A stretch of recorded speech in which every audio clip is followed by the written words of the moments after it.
Cek 1 2 3 tes 1 tes. Cek 1 tes 1. Let's keep on. Ayam. Cek 1. Assalamualaikum warahmatullahi wabarakatuh.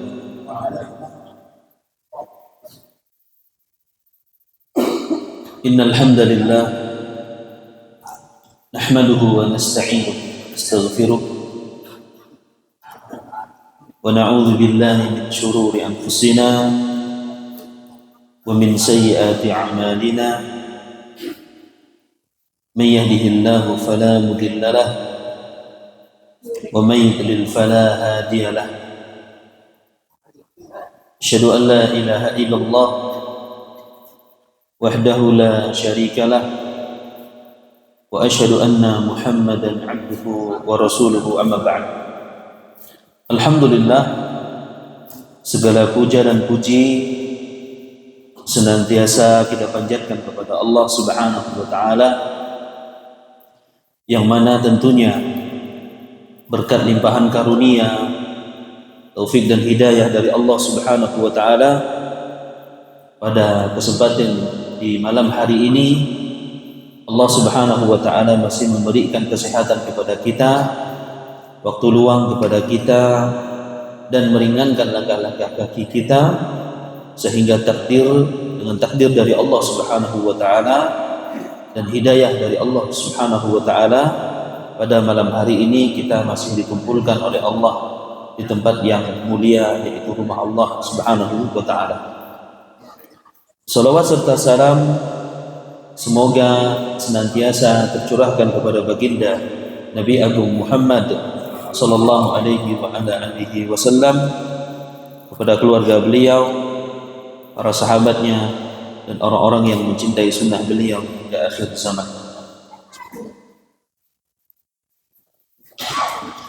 Baik, kemarin kalau tidak salah kita sampai di halaman 47. Betul? 46 atau 47. Alhamdulillah, kita sudah sampai di perkataan Imam Ahmad.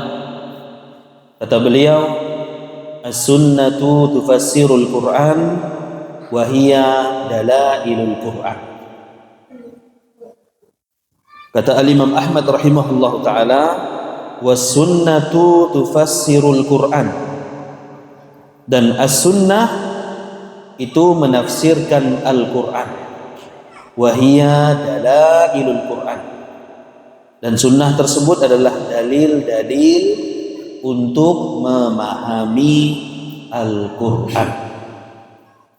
Kita kemarin sudah baca di poin yang pertama, ya, di poin yang pertama kemarin, as-sunnah datang dengan beberapa hukum yang simetris dengan hukum-hukum yang datang dari Al-Quran. Ya, sebagai contoh, kemarin sudah kita sebutkan, di dalam Al-Quran Allah Azza wa Jal mewajibkan ibadah solat, dan kewajiban solat ini juga terdapat di dalam as-sunnah. Jadi yang pertama, beliau menjelaskan tentang apa di sini? As-sunnatu tufassirul Qur'an wa hiya dalailul Qur'an. Beliau kasih contoh di sini yang pertama, ya, tentang apa?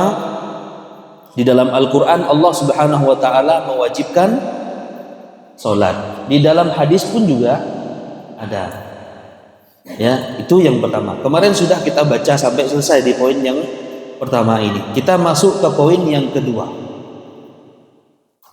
Di poin yang kedua, kata pensyarah, semoga Allah Subhanahu wa taala merahmati beliau, yang kedua, Al-Quran datang dengan beberapa hukum yang sifatnya mujmal. Yang kedua ini apa? Al-Quran datang dengan beberapa hukum yang sifatnya mujmal atau mutlak atau umum kalau bahasa kita.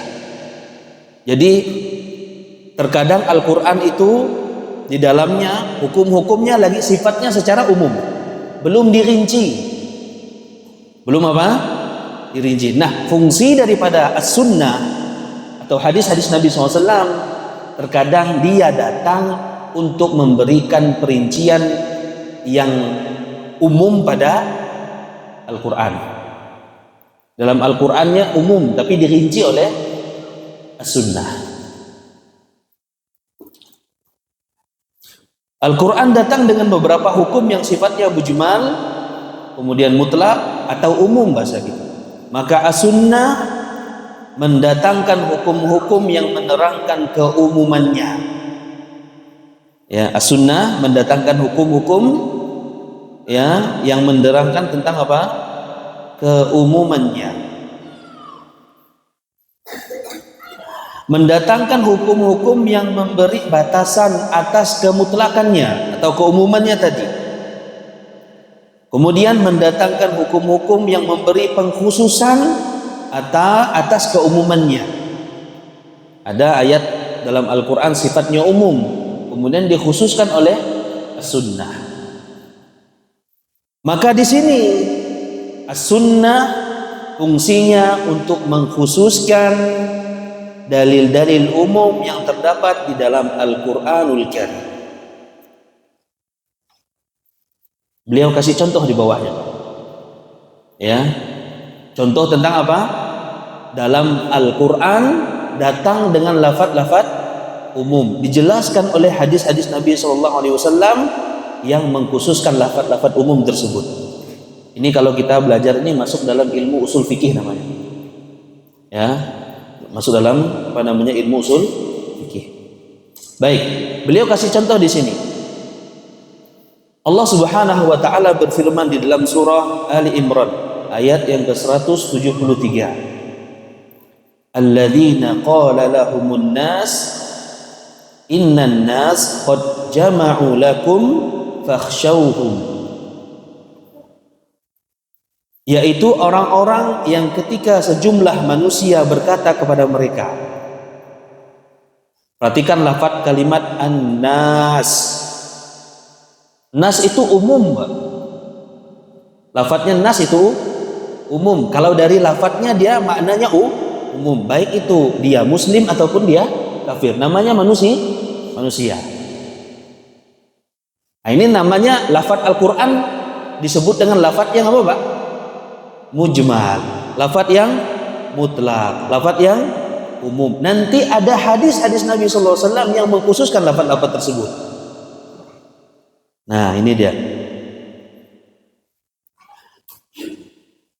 Yaitu orang-orang yang ketika sejumlah manusia berkata kepada mereka, sungguh sejumlah manusia telah bersatu untuk menghadapi kalian. Qad jama'u lakum fakhshawhum. Maka takutlah kepada mereka. Baik. Beliau jelaskan di bawah. Yang dimaksud dengan an-nas artinya adalah sejumlah manusia. Dalam redaksi kalimat innan nas, sesungguhnya manusia qad jama'u lakum, ya, yaitu orang-orang kafir. Pada kata an-nas adalah lafaz umum. Maksudnya di sini siapa, Pak? An-nas di sini orang kafir. Berarti apa? Ini khusus untuk orang kafir. Lafaz yang umum tadi dikhususkan oleh sunnah. Paham nih maksudnya? Insyaallah paham ya. Padahal kata an-nas lafaznya umum. Tapi yang dimaksud di sini adalah orang. Dari mana lafaz orang kafir ini? Dari sunnah. Ya. Hadis Nabi yang menjelaskan, oh maksudnya manusia di situ artinya orang kafir. Nah, lafaz an-nas juga bisa digunakan untuk orang muslim, bisa juga. Ya, tergantung nanti dalil atau sunnah yang dia bawa ke mana arah lafaz tersebut. Nah, ini yang paling paham tentang makna Al-Quran yang pertama Nabi Sallallahu Alaihi Wasallam. Yang kedua siapa? Para sahabat Rasul Sallallahu Alaihi Wasallam. Wajib bagi kita untuk memahami Al-Quran ini dengan apa yang dipahami oleh para sahabat Nabi yang mulia Sallallahu Alaihi Wasallam. Adapun yang dimaksud dengan an-nas, sejumlah manusia, pada redaksi ayat qala lahumun nas, yaitu orang-orang yang beriman. An-nas yang pertama maksudnya orang kafir. An-nas yang kedua maksudnya orang beriman. Nah, kata beliau seperti itulah bagaimana sudah kami isyaratkan bahwa beberapa hukum terkadang terdapat di dalam Al-Quran secara mujmal, secara mutlak, maka datang as-sunnah untuk menjelaskannya, atau as-sunnah tersebut memberikan batasan-batasannya dari keumumannya tadi. Dan contoh lain yang semisal ini terdapat dalam kitab-kitab usul, ya, usul fikih. Itu contoh yang kedua. Jadi fungsi daripada as-sunnah apa? Kalau yang pertama kan dia datang dengan hukum yang sama.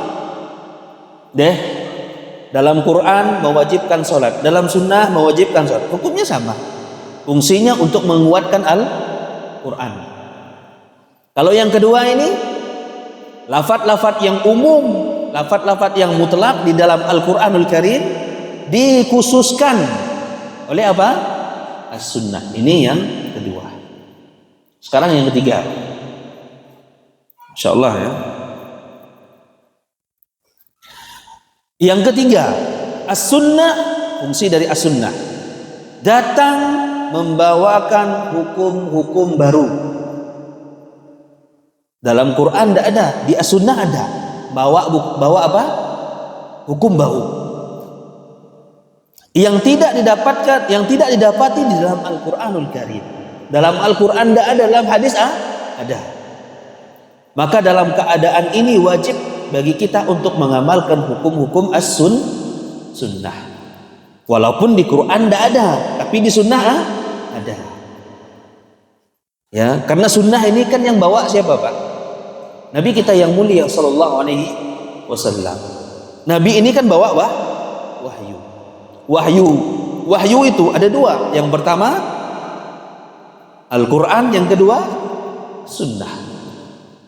Wa ma yantiqu 'anil hawa in huwa illa wahyu yuha. Sesungguhnya Nabi yang mulia sallallahu alaihi wasallam, beliau tidak berbicara kecuali dengan wahyu dari Allah Subhanahu wa taala. Maka wajib bagi kita untuk mengimani dua wahyu ini, wahyu Al-Quran dan sunnah. Tidak boleh kita cuma hanya beriman kepada Al-Quran, tidak beriman kepada sunnah, atau sebaliknya beriman kepada sunnah tidak mau pakai Al-Quranul Karim. Ada kelompoknya tersebar, Pak, namanya Quraniyun. Kalau didengar dari segi lafaz, subhanallah, orang yang berpegang dengan Al-Quran, tapi mereka menolak apa, Pak? Menolak sunnah Nabi yang mulia sallallahu alaihi wasallam. Sebenarnya ketika mereka menolak hadis, ketika mereka menolak sunnah, sama dengan mereka menolak apa? Al-Quran. Karena Quran sendiri yang memerintahkan kepada kita agar kita juga kembali kepada sunnah. Sebenarnya sama saja, dia sebenarnya menolak Al-Quran juga, karena dia tidak mau memakai hukum-hukum yang ada di dalam hadis-hadis Nabi yang mulia sallallahu alaihi wasallam. Apa yang ketiga nih, Pak?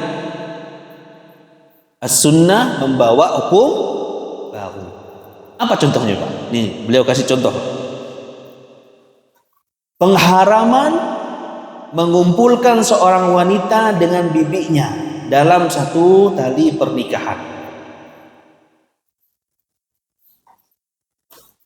Dua nikah anak perempuan, kemudian mau nikah sekaligus dengan bibinya, tidak boleh, haram hukumnya.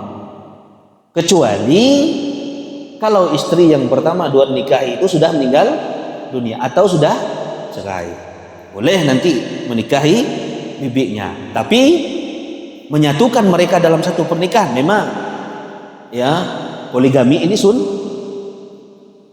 golak nyebutnya. Poligami hukumnya sunnah.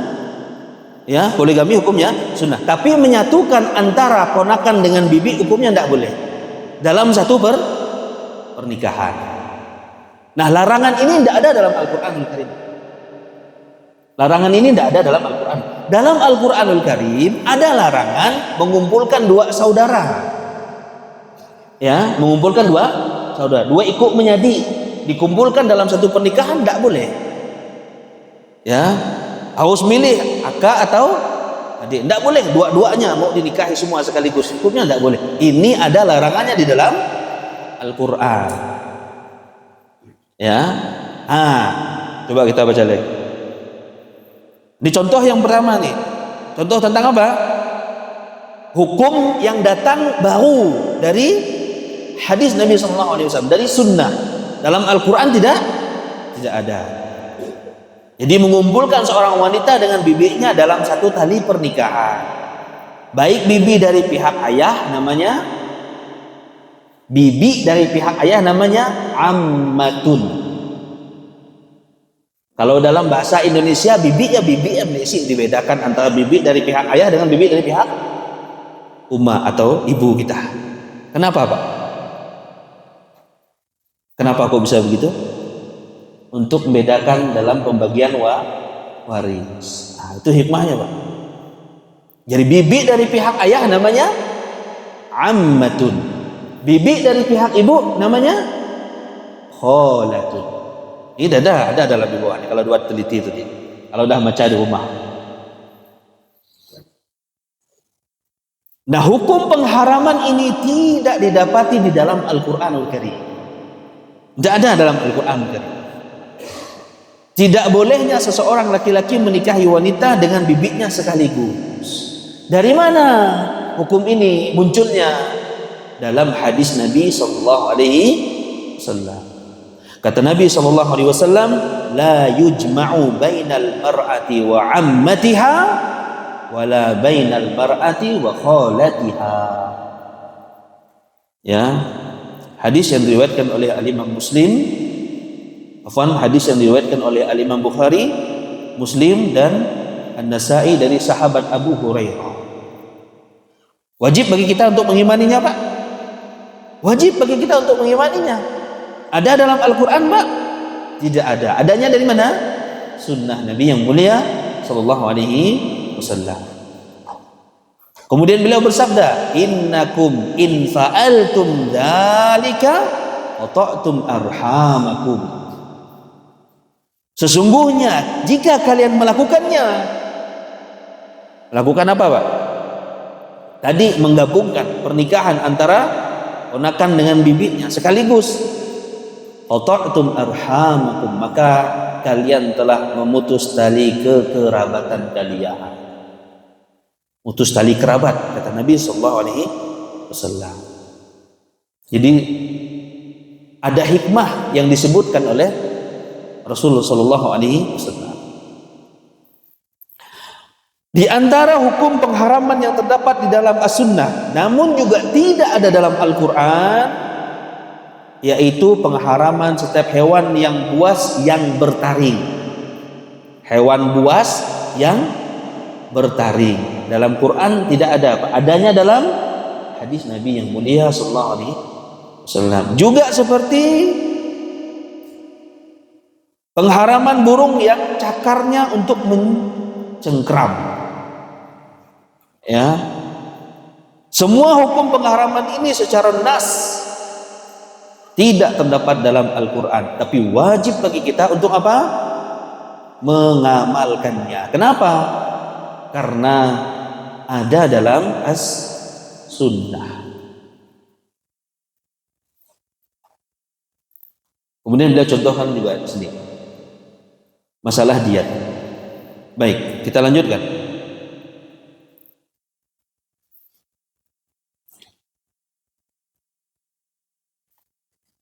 Berarti ada berapa, Pak? Baik, coba kita ringkas. Kita buat ringkasan.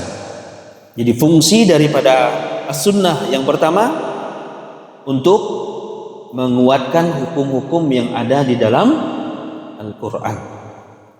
Yang kedua, untuk menjelaskan lafaz-lafaz yang umum menjadi khusus. Yang ketiga,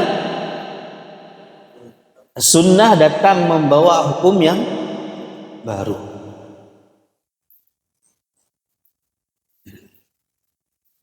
Baik.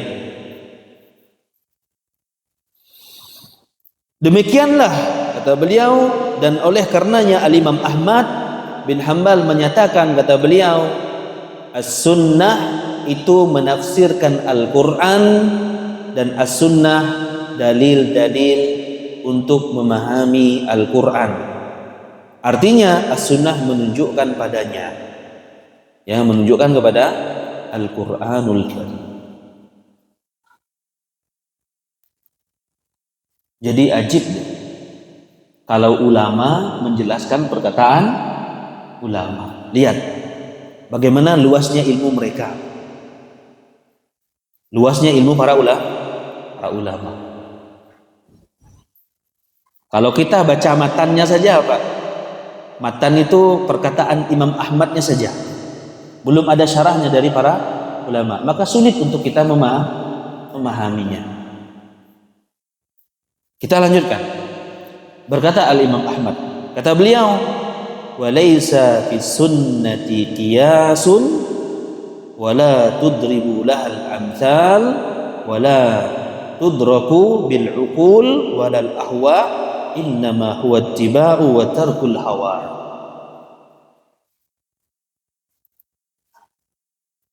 Kata beliau, walaysa fi sunnati qiyasun, dan tidak ada di dalam sunnah qiyas.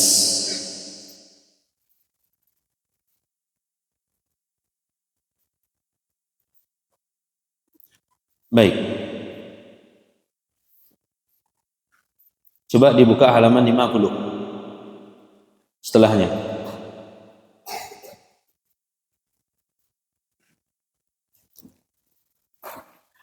Makna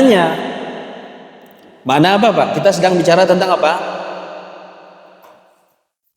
Tidak ada qiyas di dalam sunnah. Tidak ada qiyas di dalam sunnah. Tidak ada di dalam as-sunnah itu qiyas yang menganalogikan antara satu dengan yang lain. Para ulama menjelaskan yang dimaksud dengan qiyas dalam sunnah adalah qiyas di dalam masalah akidah,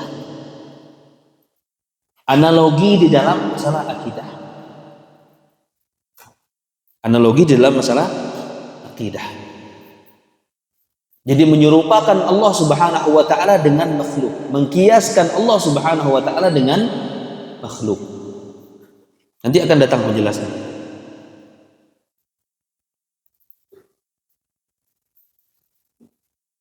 Adapun kias-kias syar'i yang melekat pada nas syariat, kias ini juga belajarnya nanti di ilmu usul, ya, ilmu usul.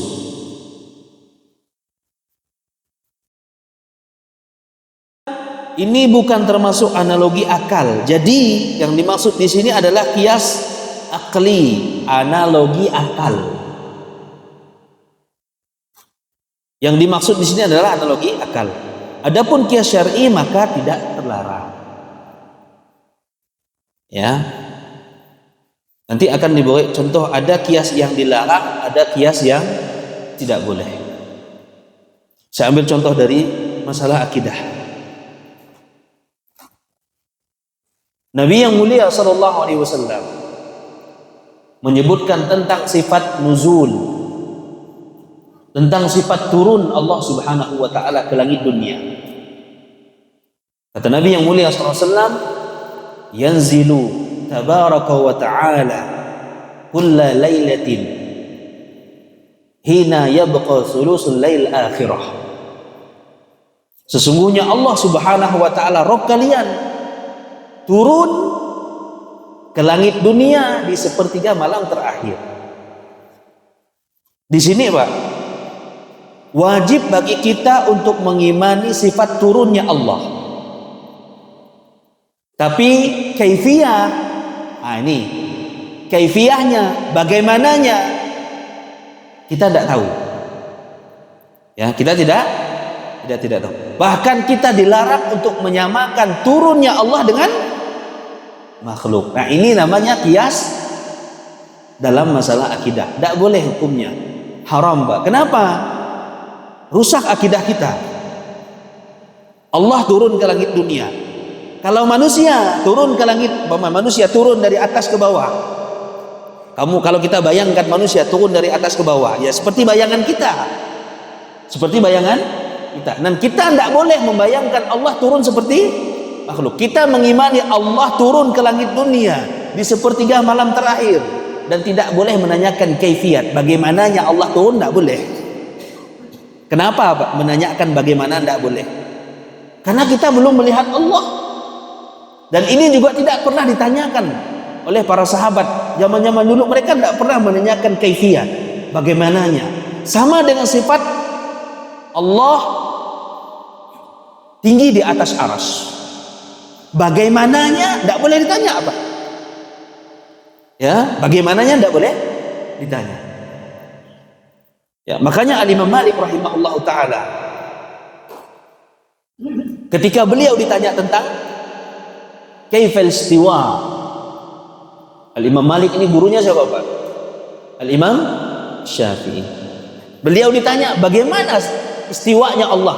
Allah di atas langit itu bagaimana? Koti apa? Imam Malik saat itu tidak langsung jawab Pak. Beliau langsung keringatan, berpoloh langsung. Kenapa? Karena hal ini belum pernah ditanyakan oleh orang-orang sebelumnya. Menanyakan bagaimana sifat Allah di atas aras, bagaimana tentang sifat turunnya Allah subhanahu wa ta'ala ke langit dunia. Adanya apa yang mereka imani? Mereka mengimani tentang Allah tinggi di atas langit, iya, karena Allah yang mengabarkan. Tapi mereka tidak menanyakan bagaimananya. Jadi Imam Malik ketika itu tidak langsung jawab, beliau langsung keringatan. Kata beliau apa? Al-istiwa'u ma'lum. Beliau langsung jawab, al-istiwa'u ma'lum. Istiwa itu sudah diketahui maknanya. Apa itu? Tinggi, di atas. Wal kaifu majhul. Adapun caranya tidak tahu kita. Kata beliau, al-imanu bihi wajib. Beriman tentang sifat istiwa Allah tinggi di atas, beriman tentang sifat nuzul turunnya Allah ke langit dunia, hukumnya wajib. Wa su'alu anhu bid'atun. Bertanya tentang bagaimananya bid'ah, kata beliau. Tidak pernah ada yang bertanya sebelumnya. Makanya beliau sampai berkeringat. Ini contoh kias dalam masalah akidah. Mengkiaskan, menganalogikan Allah dengan makhluk. Bagaimana kita bisa menganalogikan Allah dengan makhluknya? Kita sendiri belum melihat Allah subhanahu wa ta'ala.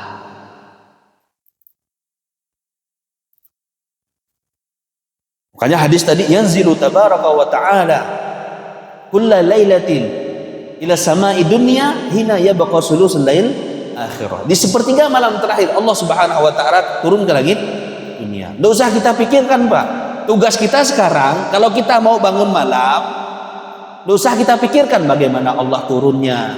Dah minta apa yang kita mau minta kepada Allah subhanahu wa ta'ala. Makanya kata Nabi SAW apa ya? Man yas'aluni fa'utiyah.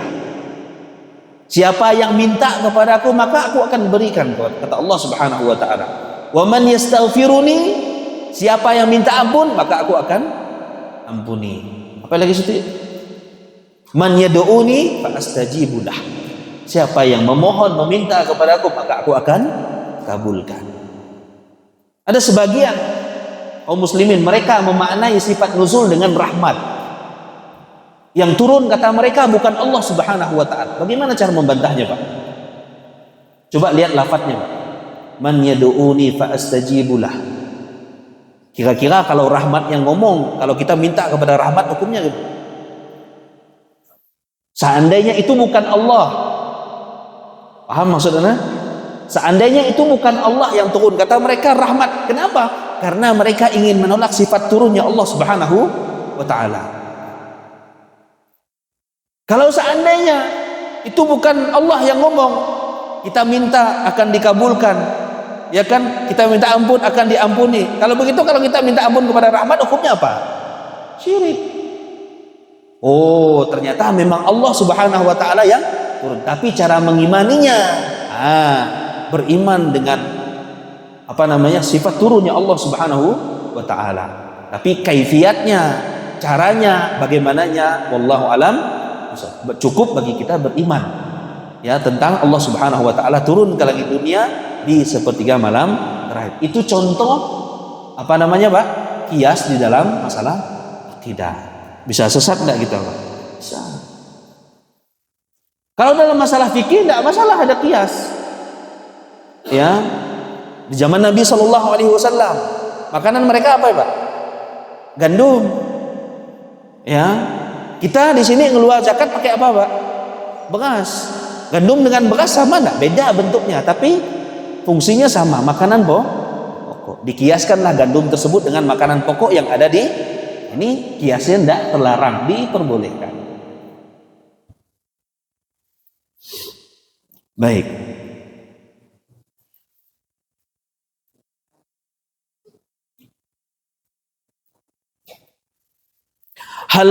Hal ini seperti narasi telah datang dari nas syariat tentang pengharaman riba. Ya, tentang pengharaman riba yang berkaitan dengan gandum misalnya. Ya, pengharaman yang berkaitan dengan gandum. Lantas ada ahli fikih yang mengkiaskannya dengan beras. Ya, dikiaskan dengan beras. Lalu ia katakan dalam bab ini beras itu seperti gandum. Nah, kias yang seperti ini diperbolehkan. Ya. Dengan segala makanan dan bahan keduanya, atau dengan segala yang disimpan, atau dengan segala takaran dan timbangan. Maka ini adalah kias yang sesuai dengan syariah, dan ini diperbolehkan. Jadi kita tidak boleh menolak kias secara mutlak. Ada kias yang diterima, ada kias yang ditolak. Kias yang ditolak tadi adalah kias menganalogikan Allah Subhanahu wa taala dengan makhluk, atau menyamakan Allah Subhanahu wa taala dengan makhluknya. Ini bukan yang dimaksud dalam pernyataan Imam Ahmad. Kalau kias-kias seperti tadi beras dengan gandum, itu bukan yang dimaksud oleh Imam Ahmad. Yang dimaksud Imam Ahmad tadi dalam masalah akidah. Tidak ada kias dalam as-sunnah, sebab yang dimaksud kias di sini adalah analogi akal, bukan kias syar'i.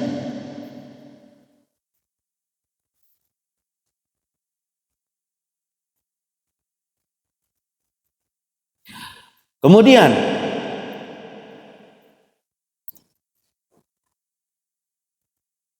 kata Imam Ahmad rahimahullah taala, wala tudribu lahal amthal. As-sunnah tidak boleh dibuat permisalan-permisalan. Wala tudraku bil uqul. As-sunnah juga tidak boleh dipahami dengan akal. Walal ahwa, dan tidak boleh dipahami dengan hawa nafsu. Innama huwa ittiba'u, akan tetapi agama itu adalah dengan cara ittiba' wa tarkul hawa, dan meninggalkan hawa. Ada riwayat dari Al-Imam Al-Auza'i, ya, beliau pernah menyatakan, kata beliau, alaika bi athari man salafa wa in rafadakan nas wa iyyaka wa ra'a ar-rijal wa in zakhrafuhu laka bil qaul.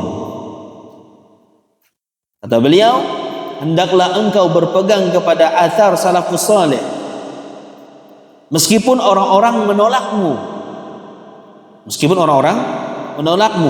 dan jauhkanlah dirimu dari pendapat orang-orang yang menyelisih salafus saleh.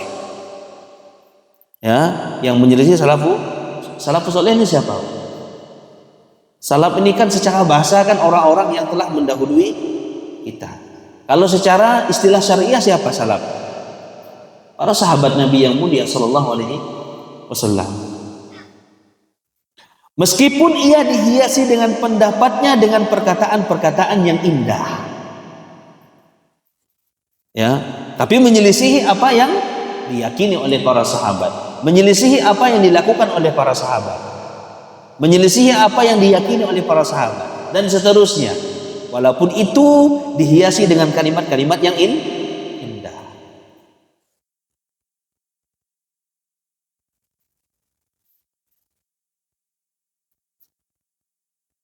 Seorang imam ahlu sunnah wal jamaah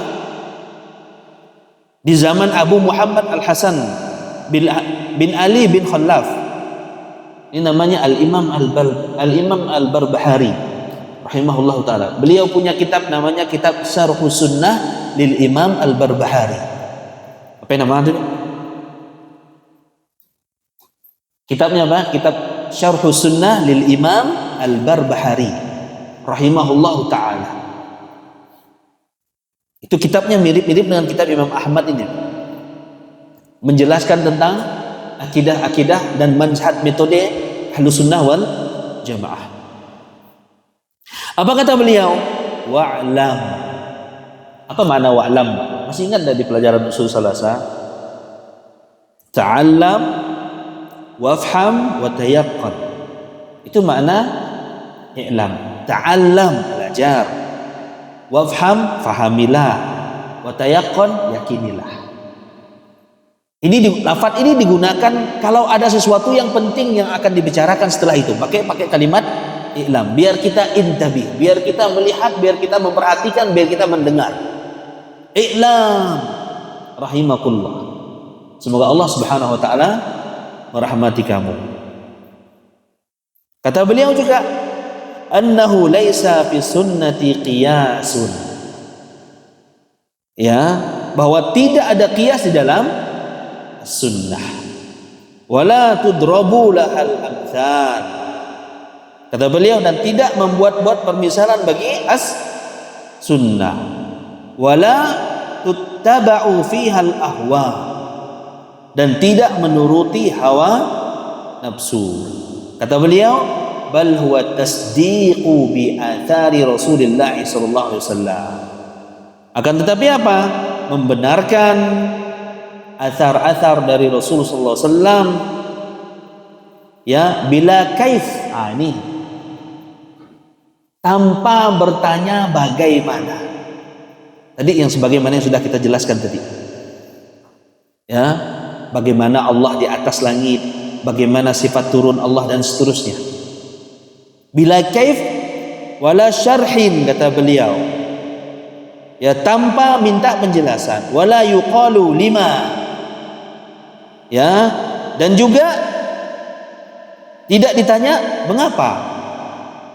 Wala kaif, dan bagaimana. Ini pertanyaan-pertanyaan yang dilarang. Nanti akan datang penjelasan Imam Ahmad berkaitan dengan diksi dan jangan tanyakan mengapa. Nanti ada penjelasannya. Yakni jangan tanyakan untuk apa, untuk suatu perbuatan, semisal untuk apa Allah melakukan seperti itu.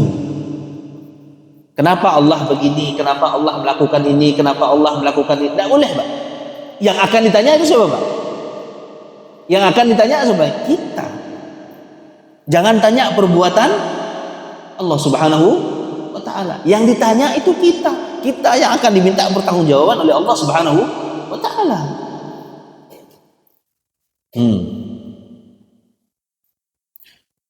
Jangan pula tanyakan bagaimana dalam sifat-sifat Allah. Tadi sudah kita jelaskan. Ya, bagaimana? Artinya jangan tanyakan bagaimana sifat-sifat Allah, yaitu bagaimana istiwanya Allah. Tidak boleh. Istiwanya Allah bagaimana ya? Turunnya Allah bagaimana ya? Tidak boleh. Kita cukup mengimani bahwasanya Allah istiwa di atas, tinggi di atas. Kita mengimani bahwasanya Allah turun ke langit dunia, kita imani, tapi tidak boleh bertanya kaif. Bagaimana? Dan jangan tanyakan untuk apa, juga jangan tanyakan bagaimana. Dan jangan tanyakan kaifiyah tentangnya. Jangan juga tanyakan untuk apa. Ya. Terdapat perbuatan-perbuatan Allah Subhanahu wa taala, jangan tanyakan untuk apa. Juga jangan tanyakan bagaimana. Sedikit lagi. Jadi kesimpulan dari pembahasan di muka yaitu bahwa perbincangan, pertengkaran, kemudian perdebatan, adu mulut dalam urusan agama ini merupakan perkara yang bid'ah. Kalau ribut dalam masalah agama, debat, mana sudah kita sampaikan, di antara pintu kesesatan seseorang adalah karena debat, menghilangkan cahaya di dalam hati.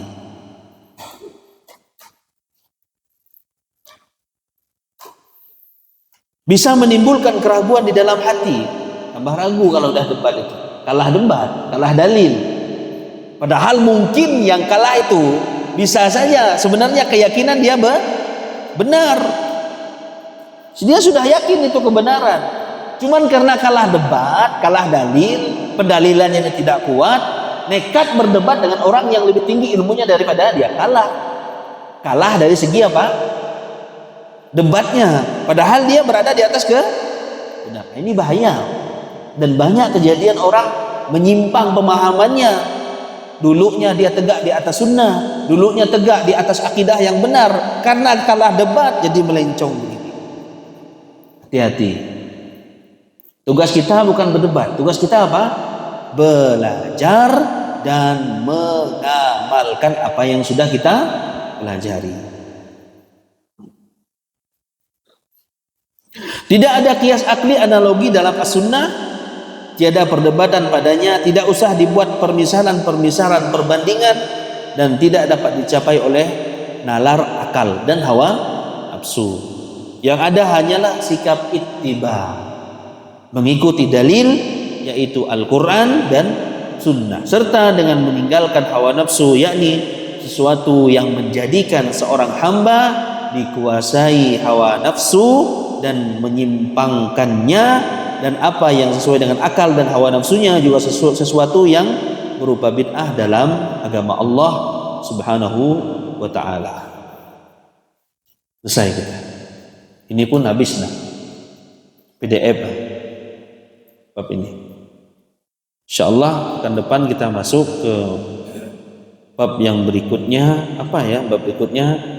Kelaziman terhadap sunnah.